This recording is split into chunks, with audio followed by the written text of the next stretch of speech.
Everybody, I'm going to begin my remarks by prefacing everything that I say by a little discussion on Brexit first. Not because I want to talk about Brexit, but because there seems to be no way out of it.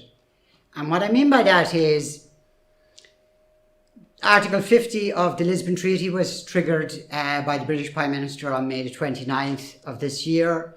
And under the Lisbon Treaty terms, within the next 2 years, the terms of the UK leaving the European Union have to be decided. Not the most optimistic person in this room or anywhere else in the National Party is under the impression that within the next 2 years, the National Party will be in any significant position to affect the outcome of those Brexit negotiations or be involved in those Brexit negotiations. So one of the reasons why I'm talking about Brexit, because I have to, but somewhat reluctantly, is I generally speaking don't like to talk about what I can't do anything about. And I am aware that in talking about Brexit, I'm making commentary rather than actually talking about something that we can actually do something about. There's talk, for example, of transitional arrangements after 2019, or maybe an extension by agreement of the period during which the negotiations will take place. But ultimately, all the remarks that I have to make concerning Brexit here today are, in a certain sense, commentary. They're commentary because we can't actually affect the outcome. We can't actually control what is going to happen. And in practical political terms, the 6 counties of Northern Ireland will be taken out of the European Union under the terms of a hard Brexit, if that's what it's to be, or under whatever terms that are decided by the British government and the European Union. The capacity for even the Republic of Ireland to affect the outcome is questionable. Even though you wouldn't think so to listen to the Taoiseach's comments in your city today. You know, when it seems that every organisation in the country is either having a march or a meeting of some kind in your city today. And it is really saying something. It's really saying something that on the day of the alphabet parade, that you could have a gay Taoiseach come from Dublin and make a speech that is so cringingly embarrassing to every person upon this island, and it has nothing to do with gays. Nothing to do with lesbians, nothing to do with transgenders, nothing. The most embarrassing part is looking at Leo Varadkar talking about and warning the British government about how it's supposed to deal with Brexit, and warning him of the consequences, and warning him of what Ireland will do. The criminally negligent, grossly and irresponsible and just plain stupid things he has said in the past 2 days mark him out from his predecessor as a step lower again. That's quite an extraordinary thing to do, because I could foresee, and maybe perhaps people in this room can't foresee, but I could foresee a situation in which I could vote for Leo Varadkar if he was running for Students' Union Entertainment Officer. So long as it was a small college without too many students and without too much harm being done. I mean, he does, after all, wear novelty socks. I mean, entertainment is his field. International politics and finance does not appear to be. And certainly geopolitical politics does not appear to be. Because we had an opportunity at the beginning of this process, but it would have taken great courage by an Irish government to have done it. And great courage is not something we have seen in an Irish government ever. It would have taken great courage, but we could have done it. We could have insisted on to the European Union that we were going to negotiate a separate bilateral arrangement with the United Kingdom. And then within that separate and bilateral arrangement, we were going to protect the interests of the people on this island, both economically, socially, politically, and otherwise, and that needed to be added as a codicil to the agreement under Article 50. That it had to be sewn into European law, and that it could not be changed, and we should have said to the European Union that not only would we veto any agreement on Article 50, the last power we have left, that we would not only veto any agreement on Article 50 as it related to the United Kingdom, if such a bilateral arrangement was not in place, but that we would veto everything we could until such an agreement was put in place.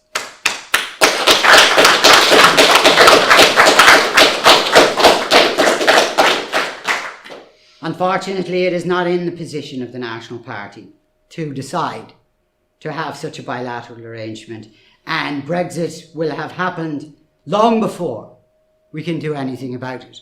All we can do really is, as is my terrible habit in life, is make a prediction as what's going to happen and have it come true, and maybe when enough times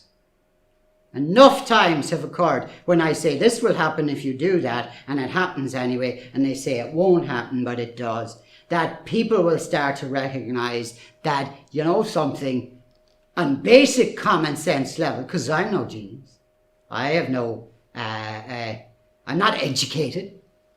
I read books, which Leo Varadkar doesn't appear to do. Theresa May doesn't seem to be well acquainted with a library. I do read books, but I'm not educated, not like some of the PhDs and the doctorates that have been speaking about this issue over the last while. So there's a certain limit to what I know. But what I know is this: I don't need, and you don't need in this room, anything more than common sense to tell you that we have already messed up the Brexit negotiations from a all-Ireland point of view. It is important to understand when you're looking at Brexit that the question of whether Brexit is of benefit to the United Kingdom or a benefit to the island of Britain is not the same thing as saying whether Brexit or Irexit would be the same, have the same consequences for Ireland. The simple fact of the matter is Britain is the fifth largest economy in the world. And the fact of the matter is if they take themselves outside the European Union, they are still heavy hitters in the economic world. It creates an enormous problem for us. Leo Varadkar has decided to say that it would be a good idea if Britain was to stay in the customs union and the single market. Now, there's been a lot of discussion during the Brexit debate as to the extent to which immigration influenced the final leave vote. But I would suggest to you, and this is political practicalities again, I would suggest to you that the Brexit vote's main and primary purpose and effect for Britain is not immigration at all, because they're still going to be left with the Tory government afterwards. And it's not like the Tory government have handled immigration so very well, insofar as they have had control of it. So really taking the European Union out of the equation is not going to solve Britain's immigration problem all by itself. But the single, solitary and absolute and distinct advantage that comes to Britain from Brexit, or can come to Britain from Brexit, is exiting the customs union and the single market. If they do not do that, then there is no point. And what is likely to happen is that we are going to get a symbolic Brexit. Now, 6 months ago, if you'd asked me, I would have said, no, they'll just rerun the referendum. This is what I thought. They will do the negotiations and they will present an unpalatable agreement. And the fact of the matter is then they will say, well, this agreement needs to be put to the British people because they didn't understand what they were voting for. This is the thing, is when you don't vote the way they want, you didn't understand it. When you vote the way they want, you understood it perfectly. But the British people didn't understand what they were voting for. So let's put the agreement to them again. They're not going to do that because even those who have voted for Remain in Britain are saying we've had the vote on that. We respect the vote on that. And the fact of the matter is that support for Brexit is rising in Britain, not falling. And there's no point in bullying them into a second referendum as they did for the Republic of Ireland, not once, but twice. The main benefit to Britain is exiting the single market and exiting the customs union, because that's what permits them to trade freely. And it's funny, because it's the free trade advocates who are saying Britain will be cut off from the world. The whole concept of the European Union is a customs union, an enclosed union, which is not open to free trade with the rest of the world, that cannot be open to free trade with the rest of the world, and instead goes to the GATT negotiations and goes to various trade negotiations en bloc to discuss on behalf of the entire 28 nation member states, as they are at the moment, the consequences of any trade deals. The main advantage for Britain is that they can negotiate unilaterally their own deals outside of the European Union. And the main possibility that Britain still has is that it might fall out, the disaster, fall out of the UK or of the European Union because of simply there being no deal formulated within the 2 years. But that's not likely to happen. What's more likely to happen is you're going to get a symbolic Brexit, which is to say that Britain is going to accept pretty much membership of the European Union without the actual label. And that raises another question, which is raised in the context of Ireland as a whole, and the Irish Republic in particular, is because the only thing that has been proven by the process that has taken place up until now is that you cannot leave the European Union with a government in place that is determined not to leave. You cannot establish your national identity with a government that doesn't give a damn for your national identity. You cannot have Euro-federalist ministers sit around the table with European federalists and negotiate your freedom. They will only negotiate a different form of federalism. And that's precisely the process that is actually happening. Is they're talking about transitional arrangements. And whether we like it or not, the fact of the matter is that the 6 counties of the northern part of our country will be drawn out with the United Kingdom into whatever deal is worked out. There's nothing the National Party can do except predict disaster. But if Britain does not leave the customs union, if Britain remains under the ECG and the ECB rules, the fact of the matter is Brexit will fail, and it will be pointed at that it did fail. And that's what happens to you if you leave the European Union. Britain needed a nationalist government, and it doesn't have one. Ireland needs a nationalist government, and it doesn't have one.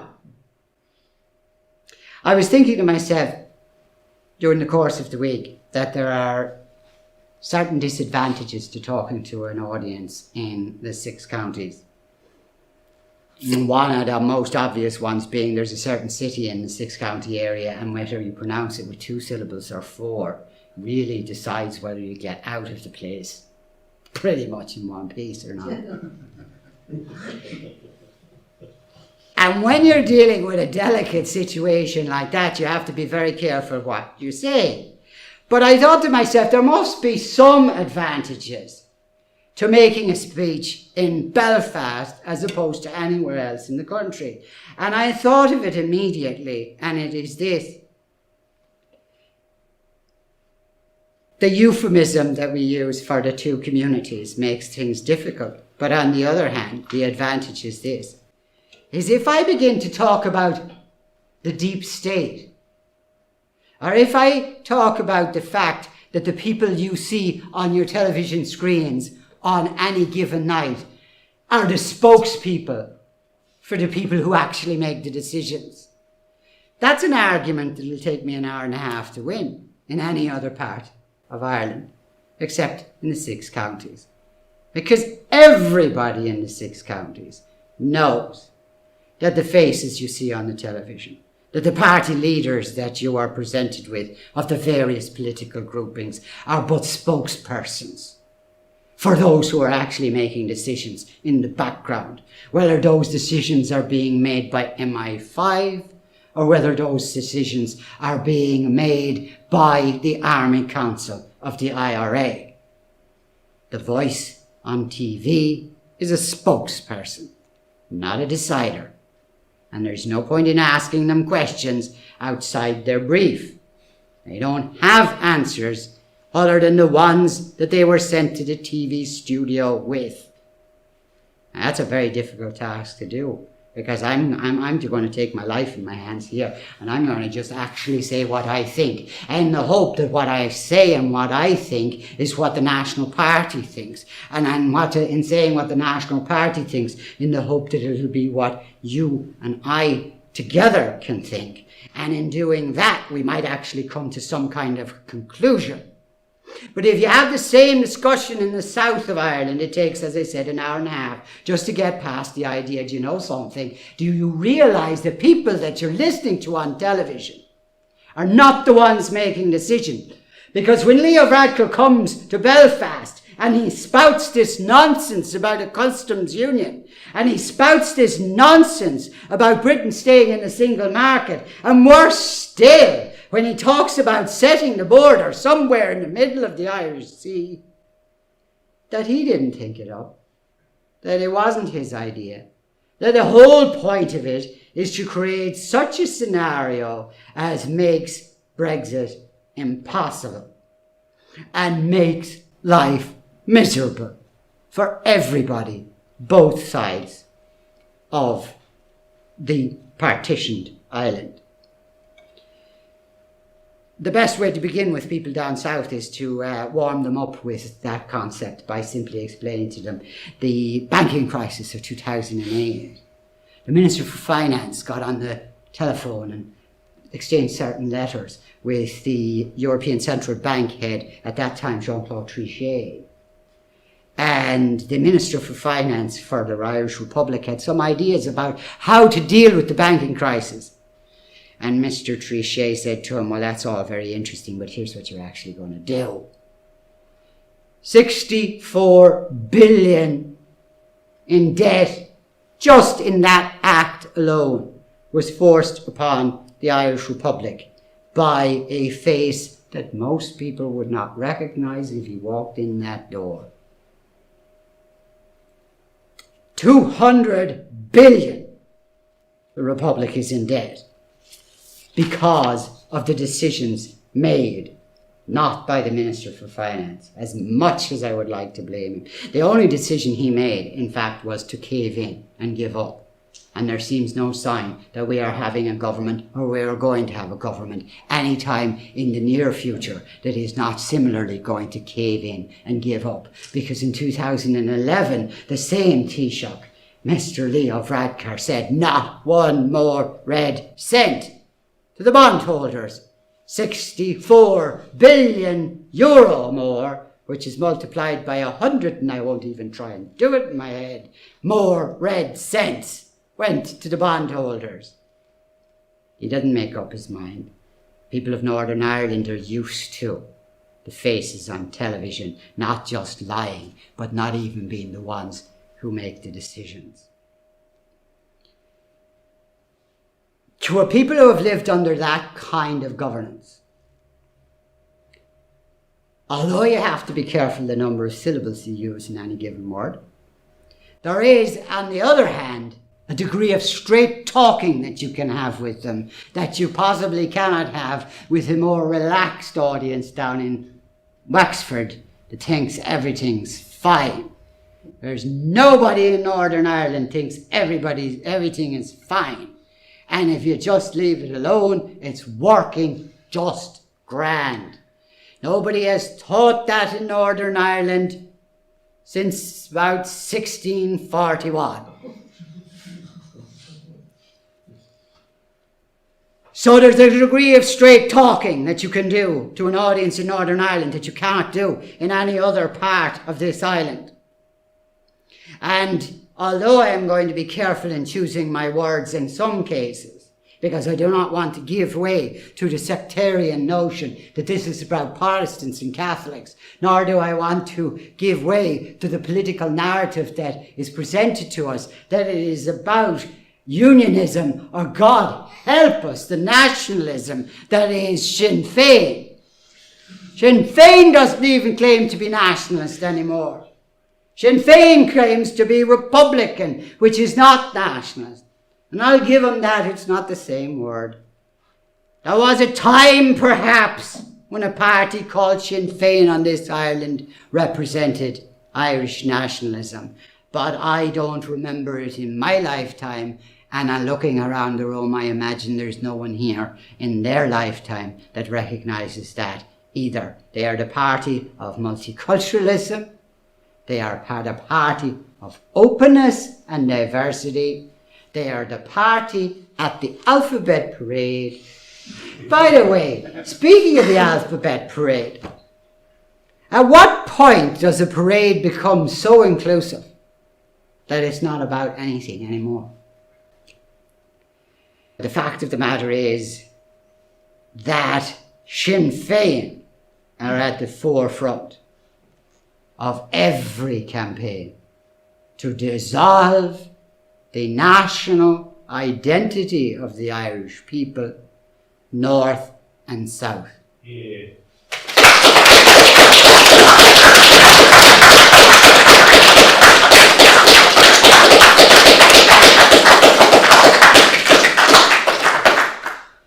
And I'm going to say something very controversial before I say something even more controversial. I would prefer Ireland stayed together as a nation speaking English and fell apart speaking Irish.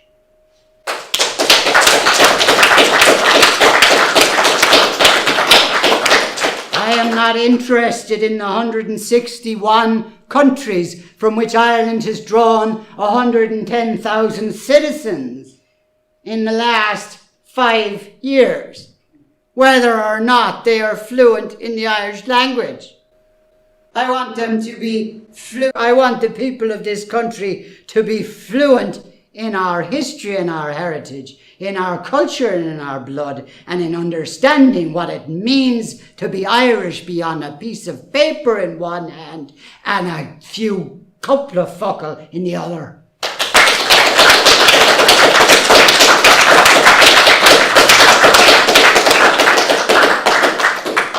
So in the spirit of being careful about language, I'm going to first address that section of the northern population, its population in 6 counties, which I prefer to describe as those who do not currently wish to have an all-Ireland government. And I say this at both the risk of insult and of injury, but with no malice at all. Just trying common sense. And I know before I say it that there are so much vested interests in maintaining that the next sentence from my mouth is not true. Sinn Féin's political existence depends on the fact of what I'm now about to say is not true. The Democratic Unionist Party's existence depends on the fact of what I am now about to say is not true. The DUP support for the current Tory government in Britain is dependent upon, and €1 billion is dependent upon, the fact that what I am about to say is not true. And yet, I tell you solemnly, that it just is. There is no union. There is no union. There hasn't been a union for a very long time. There has been no union of the kind that those who do not currently want an All-Ireland government would find acceptable to them. There hasn't been that kind of union since 1914, at the very, very best. What you have now is a shred of paper called the Good Friday Agreement. And under the heading of that shred of paper, as I say, there's a lot of money involved, and there's a lot of special interests involved, and there's a lot of very sensible people to tell you that the union exists because the union is enshrined in the Good Friday Agreement. The measure of it is this, gentlemen, and there is no nationalist on this island, I think and believe, that has more empathy for what might be called the unionist population on this island than I do. But I ask you this: would Sir Edward Carson have signed the Good Friday Agreement? And if the answer to the question, would Sir Edward Carson have signed the Good Friday Agreement, is no, then the question is why? And he would have told you quite simply, it dissolves the union. There is no union. There's a shred of paper and there's shreds of political facts left over from that. But it is above all else a statement of abandonment. Abandonment of the unionist population in Northern Ireland by Britain. It is a declaration by Britain in the first instance that they are only waiting for the moment that they can leave. Or does anybody imagine, for example, in the context of the Scottish referendum on union, that tens of thousands of people would turn up in the centre of London to ask the Northern Irish people to stay in the union? It gives me no pleasure to say that, because although I am committed, and my lifetime's work is committed, among other things, to United Ireland, the fact of the matter is it is still sad and saddening that people who have placed so much trust in the idea of Britain and the union with Britain have been let down so imaginably badly. But if you were listening to the British or Southern press condemnation of the British government holding power with the support of the DUP, they were across the board in ridiculing the idea. And they ridiculed the idea for a variety of reasons. The DUP had ideas that were out of date. The DUP had ideas that were no longer acceptable in the modern world, like the idea that the unborn child has a right to life, like the idea that marriage is between men and women. Simple concepts, simple ideas, simple yes, but true always. That's not the problem with the DUP. The problem with the DUP, though, and the real problem, and it's agreed across the whole commentariat, was that the DUP, from where the hell are the DUP from again? Had no right to control the British government. If the Scottish National Party had upheld the Jeremy Corbyn government, it might equally have been decried as a coalition of chaos. But it would have hardly been regarded as ridiculous. It would hardly have been regarded as absurd. But I'm sorry, from the point of view of those who do not believe in a union of the whole of Ireland under one government, that the union with Britain no longer exists except in shreds of legal paper. It has no substance in the hearts and minds of the British people. And anybody who's ever travelled from Northern Ireland to London finds out very quickly that there he is not regarded as he or she is not regarded as a fellow countryman. And in all honesty, is that really what you wanted anyway? Because under the Good Friday Agreement, you have a devolved assembly in which Arlene Foster says the Sinn Féin are the only obstacle to it being re-established. Now, a devolved assembly is in and of itself a breach of the Union. Again, I go back to Sir Edward Carson. The fact of the matter is the reason why he opposed and the reason that he wrote the Covenant and the reason that it was signed by so many thousands so very long ago was to avoid Home Rule, was to avoid a devolved Parliament. Arlene Foster of the DUP says the only obstacle to Home Rule, which she wants, is Sinn Féin. And she's right. Sinn Féin is the only obstacle, and Sinn Féin, our sticking point, is the alphabet parade, as I mentioned earlier on. It's not the Republic that they are holding up the Assembly for. It's not Irish freedom they're holding up the Assembly for. It's because the DUP won't accept same-sex marriage. That's the Sinn Féin mandate now. That's what they believe in more than anything else.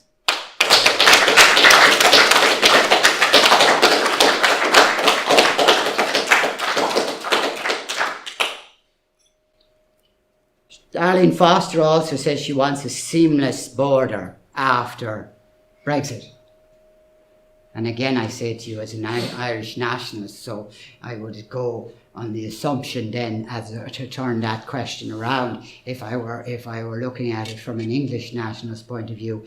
From an Irish nationalist point of view, I can tell you straight is I do not want a seamless border between us and another country. So if you see the 26 counties as another country, why do you want a seamless border? Doesn't make any sense.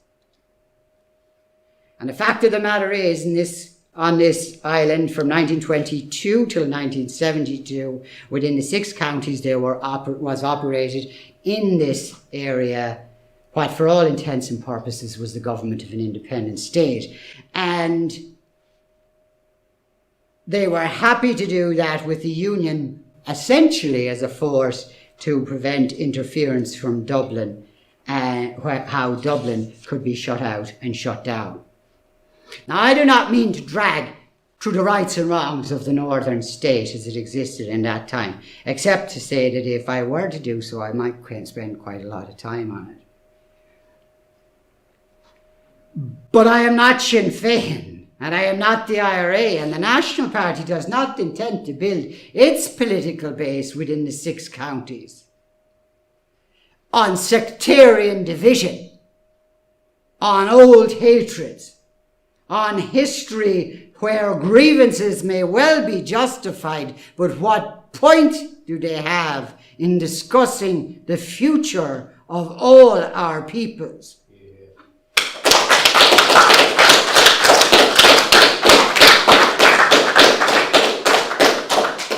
The British have abandoned the Union. I would suggest to you that the Unionist parties, despite the fact that they have used the word, would abandon the Union in a moment if the 6 county state were functional by itself. So that begs the question along with the fact.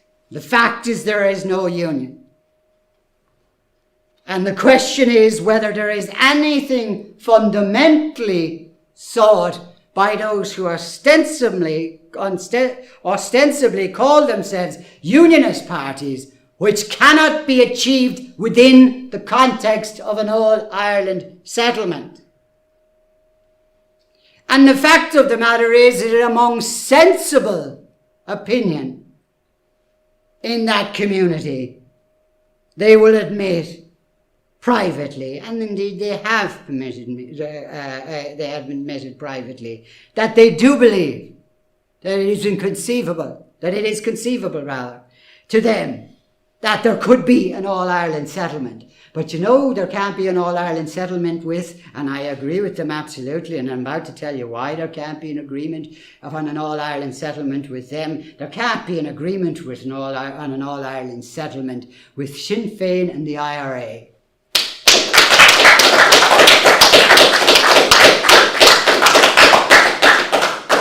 are not only the single greatest bloc to returning the Northern Executive to functioning, they are also the single greatest bloc on Irish unity, because they tried to murder and they tried to bomb and they tried to blackmail a section of this community into the Irish Republic, and that was never going to work. But it was going to build careers for Mr. Gerry Adams. And it was going to build careers for former Fianna Fáil member Mary Lou MacDonald and Pierce Doherty and others. And they will continue to gnaw away at the idea of creating a sectarian divide so long as it continues to build their political careers. Now I'm going to turn, because there's a number of people in this room and I can see their faces already, and they're saying, oh, well, that was a bit rough. You don't just present to people who have an assumption that this is the way things should be for so many years and then just assault that assumption. Let's assault somebody else's assumption, and it's nearly as bad. To those who wish unity with the Irish Republic, first of all, we have no republic. We have no republic in the 26 counties for you to join. There is the word republic, the same as there is the package around the current political situation in Northern Ireland called the Union. There is a package around the current political situation in Southern Ireland called the Republic. But it is a republic in name only. For a republic is a thing which has a constitution, and a constitution with basic fundamental rights and freedoms enshrined in it that cannot be taken away by majority vote, but that are there not because you're the majority, or not because as a minority the majority has been so generous to you. They are there because by right of your humanity and by right of your nationality, a republic says, these are your rights.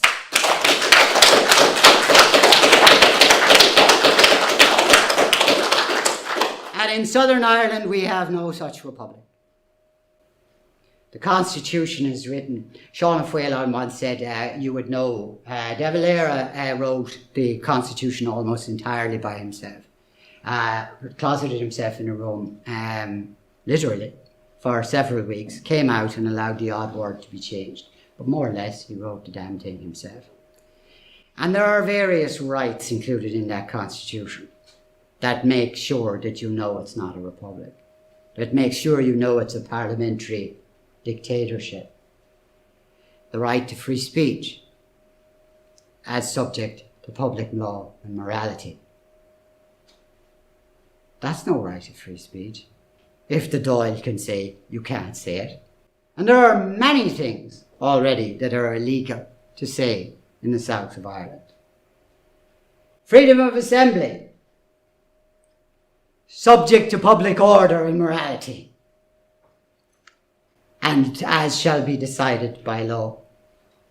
That's Dáil Éireann can prohibit at any time and in any place any meeting of free citizens in the so-called Irish Republic. We're about to have an abortion referendum in Ireland, where the very right to life, the very existence of the human being as a person, can be taken away, and on present measure will be taken away unless we can somehow scramble together a majority to protect the right to be alive. And if you think it's going to stop with the unborn child, you're kidding yourselves. Because the globalists have two answers. You know, leaving aside the morality of the right to life of the unborn child, let's just look at the practicalities. The fact that we are a dwindling population. The fact that there are less of us in each generation than there was in the generation before. Let us look at it in just that sense alone. The national existence as a people. And the assault that abortion represents to that. Is if we don't have a right to life before we are born, although we are human beings, the globalists have already decided that they are going to solve the pension problem. And you know how they're going to solve the pension problem. They're going to solve it by a mix of two things. They're going to try and solve it by a mix of two things, but it's going to come down to one thing in the end.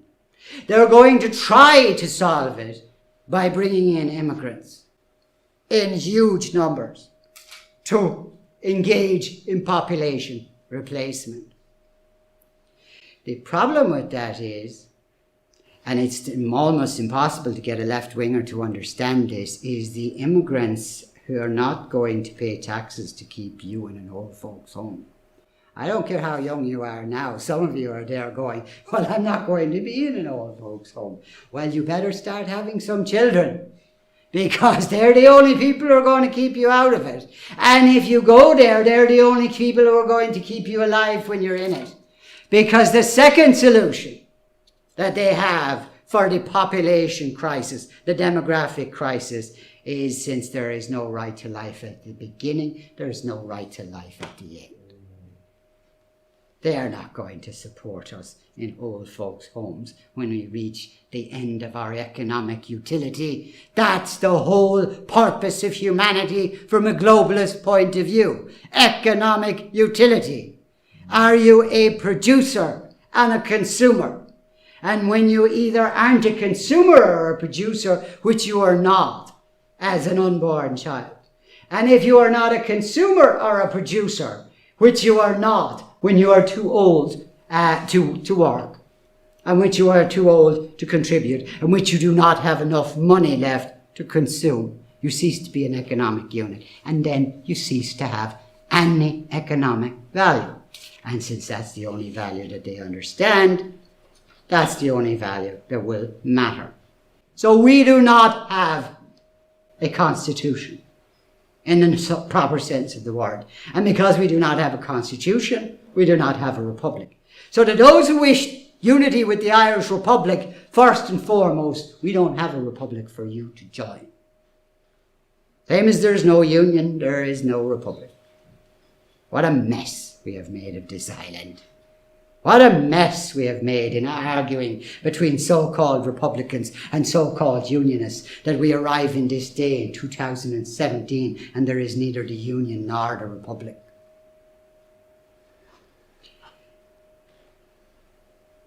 I had a discussion. And this is not something the media are aware of. So here we go again. I have a habit. I have a yes view to the world. You wouldn't think so, given the number of campaigns that I have fought during the course of my lifetime saying vote no. But the fact is, I do have a yes attitude to life. And one of the consequences of that yes attitude to life is that I'm only middle-aged, so it can only get worse. I have met too many people and I've gone to too many meetings. But I had a discussion with a member of the Irish Republican Army at one point. This is post-peace process. It's not even the one you're thinking about, by the way. It's another one. Who wasn't famous at the time. I took the people's word at it that he was a member of the IRA when I was introduced to him. And we had a bit of a discussion. Heated discussion, I would say. Let's not call it a fight. A heated discussion on the nature of his membership of the IRA. Since then, by the way, he's become quite famous, but we'll leave that alone for the moment. We'll just keep them wondering who that was. During that discussion, I asked him, as a member of the Irish Republican Army, I said to him, what is a republic? That would be rather crucial, wouldn't it? If you're a Republican, what is a republic? And he said, well, it's a 32 county one. I said, I didn't ask you how many counties were in it. France purports to be a republic, and they don't have any counties at all. Britain's a monarchy, and they have loads of counties. The United States purports to be a republic, and I really don't. They have 50 states, and each state is divided into at least about 100 counties. So 32 counties is definitely not the definition of a republic. So what is a republic? And if you don't even know what a republic is, how in God's name do you think you're going to get it back?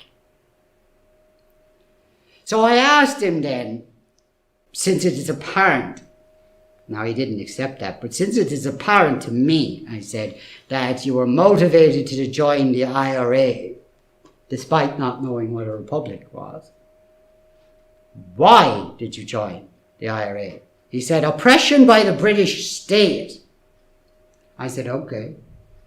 But that existed before there was the oppressive acts of which you're speaking of. Well, he said, then there was Stormont. And I said, what's wrong with the Stormont government? And he said it denied Catholics. He was very specific about that. Catholics. Non-sectarian as he was. Catholics, their democratic and civil rights.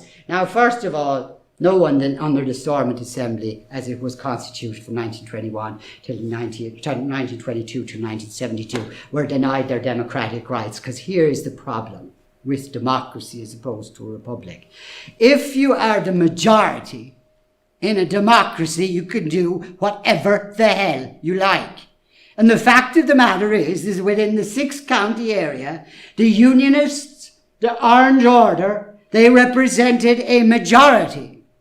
And you can say to me that the constituencies were gerrymandered, but they were only gerrymandered because the total number of the electorate gave the Unionists a majority. And the majority allowed them to redraw the boundaries, practically giving them all of the seats. Because the principle behind democracy is majorities determine truth, as Rousseau said, the greater good of the greater number. And it's questionable whether the Orange state represented the greater good of the greater number in practical terms, but it certainly did so in principle, because they said it did. The Reverend Ian Paisley said it did. It was, he said, a Protestant state for a Protestant people. Nothing undemocratic about that. It's not nice. It's not pleasant. It's oppressive.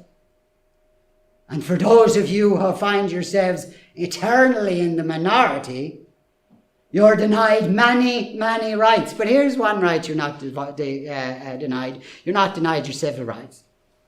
Well, now, wait a minute. What the hell does it mean you're not denied your civil rights? The civil rights are the rights that you were given by the government. And the Stormont government decided to give you none. So on the basis that they decided to give you none, you had none. And they didn't deprive you of any of them. There's no civil rights you were deprived of. He said, I said for a moment, you may be talking about natural rights as human beings and as persons. But now we've stopped talking about democracy, we're back to a republic again. And you don't know what a republic is. So that can't be why you joined the IRA. I said, first you fought the security forces present in the northern state, and then you fought the forces sent by Britain.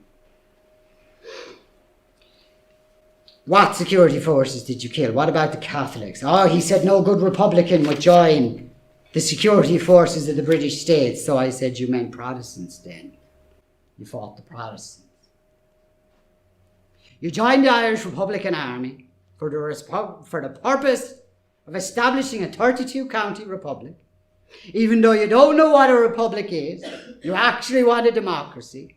And since the democracy wasn't giving you the civil rights you wanted, you joined a paramilitary organization to overthrow the democracy, basically by killing Protestants. So the British would finally leave, so you could force the majority into becoming a minority in an Irish republic, which was an Irish republic in name only, and which, in your view, would now use that majority to create whatever kind of government you wanted. And which the Protestants, which you'd been shooting and killing and bombing inter alia, would have to accept because they were now the minority. And isn't that just Stormont with you in charge? And if it drove you into armed revolution, what is it about that is going to usher in an era of peace and freedom? At that point, it was suggested to me that it was probably as well if I ended the conversation. And it probably was. So I have no more. I don't have his response to my description of what he had spent the last 20 years of his life doing. All I'll tell you is he continued to do it. The National Party, in its principle, the number one principle, not because necessarily it's the most important, although in some ways it is, because if you're going to advance the national idea, in the first instance you have to have some geographical idea of what constitutes the nation. You have to have some idea of what, ethnically speaking, constitutes the nation. In other words, you cannot advance the national idea without knowing what the nation is. So the first point of the National Party programme is basically a very simple description, which again the Good Friday Agreement took out. Is a very basic description of the geographical area that we're talking about when we're talking about the national idea. And that is that the national territory of Ireland is formed of the whole island of Ireland, its islands and its territorial seas, which interestingly, talking about the EU again, is the territorial waters are 8 times the size of the island. And we gave the whole territorial waters over to the governance of the European Union. And we didn't even think about that. In that context, and within that statement, because that statement was contained in the Irish Constitution for 70 odd years, and it didn't make a blind bit of difference, because no government acted on it. But the National Party, intends to act upon it. And in acting upon it, it is our bound obligation to break the binary choice of failing unionism and impossible unity by building an Irish Republic of constitutional law, of permanence and peace, of rights and responsibilities, a truly national community which every man, woman and child in the world would want to live in. But they can't, because it belongs to us. And that's what we bring to the table when we go to talk to those who do not currently wish to have an all-Ireland government. A country that they can live in. A country that their children can live in.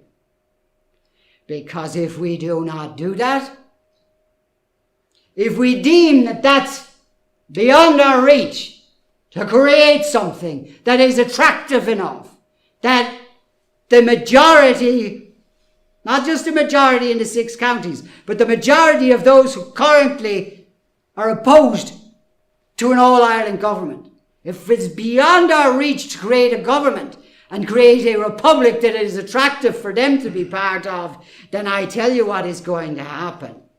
There is arriving in our midst on a daily basis a population, I mentioned the 110,000 before, the 110,000 will become 200,000, will become 300,000, will become 400,000, will become 1 million, will become 2 million, will become 5 million. By 2050, it is imagined by scientific study, and no one can ever be absolutely sure about these things, that the Irish people, north and south, will be a minority in their own country.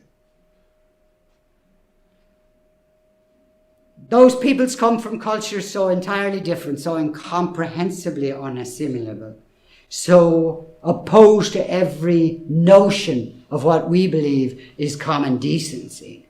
As a Christian people, or for that matter, as a moral agnostic, or for that matter, as a moral atheist. If we do not break the binary of failed unionism and impossible unity, at that time, those few Irish Catholics that are left are going to turn to the few Irish Protestants that are left, and they're going to have an interspersing within them some Irish agnostics and atheists, and they're all going to look back on this time and say, surely we could have sorted it out then between ourselves and had a country that we together wanted. Because if people are worried about an imposed solution to the problems of Northern Ireland or the lack of consent, I can tell you that in the first instance, the National Party is completely committed to the idea of unity by consent, and those who are arriving at our shores are completely committed to replacing us Catholic, Protestant and dissenter, and they don't give two damns for the consent of either.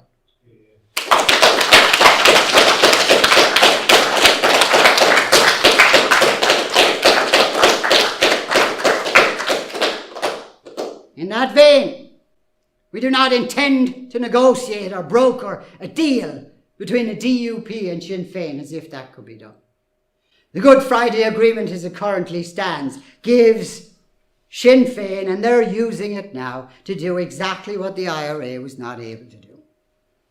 The IRA set out to prove that the northern state couldn't work, would always fail. Built in to the Good Friday Agreement is the capacity of the largest party of the minority community to collapse the northern state at any point. No IRA bomb was able to do it. No murder was able to do it. No blackmail was able to do it. But now it can simply be done by the resignation of the Deputy First Minister. There's no future in the binary. And there's no point in discussing with the anti-national forces of Sinn Féin. Nor is there any point in discussing with people who have a vested interest in continuing the union, no matter what, whether it is benefit for their people or not. No matter what, they'll maintain the union. The National Party must take its place as the majority party, north, south, east and west. That is why we are here today. That is why we have come to Belfast today. Because the National Party is not only committed to the unification of Ireland as a 32-county republic, but is committed in the short term, in the terms of what we can do ourselves by our own actions right now. We are committed to a 32-county political party to advance the political ideal of the national idea.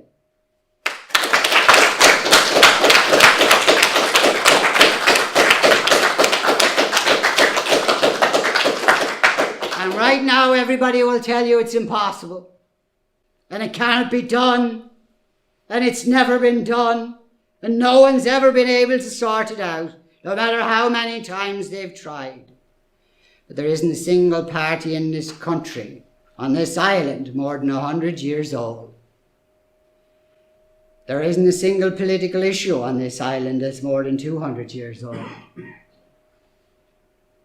The idea that what is must always be can only appeal to a arrested intellect. We make of this country what we are willing to make of it. We make of ourselves what we were willing to make of ourselves. And don't let anybody tell you that it is impossible because the National Party is a small party now. Don't anybody tell you that it's impossible for us to be a majority north and south, because it's not 6 months ago since people were telling me it wasn't possible to have a national party at all, and yet here we are.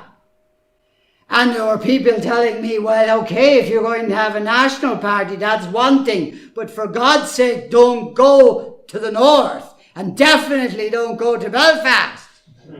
Well, here we are in Belfast, albeit our enemies are distracted marching somewhere else.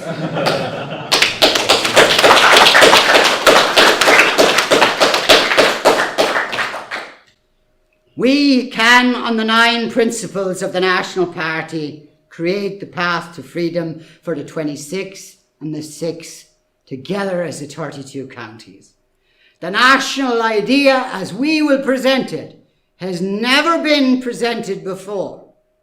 And since it has never been presented before, let no one have the arrogance to say that it is impossible. For everything is impossible before it's possible. And everything couldn't happen until it happened. I believe in Irish unity of all the peoples of this island, Irishmen and Irish women all. Before partition, there isn't a single unionist in this country, for example, who would not have described himself as an Irishman. What a one. He was an Irish unionist, but he was Irish. So the Irish-British thing is not the problem. The problem is creating a country, a 32-county country, that's worth living in. And I would say this to the people of Northern Ireland, whether you live on the Falls Road or the Shankill Road, that the 6-county area in which you live in and the political construction that you live under is not worthy of a human being and a citizen. And I tell you this, and I know this, because I live in a 26-county political construct, which is not fit for a human being to live in, to try and work in, and to try and raise their children in.